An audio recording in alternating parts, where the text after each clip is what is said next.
नगर काय म्हणताय लहानपणी बोटाला धरून मला तो चालवत होता माझा बाप लहानपणी बोटाला धरून मला तो चालवत होता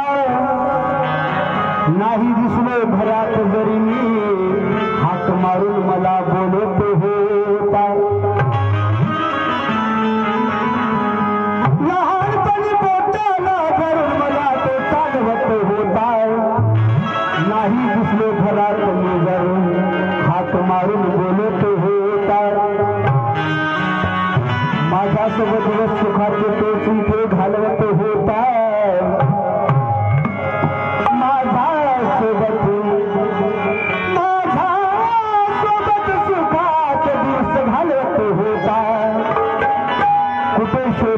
संजय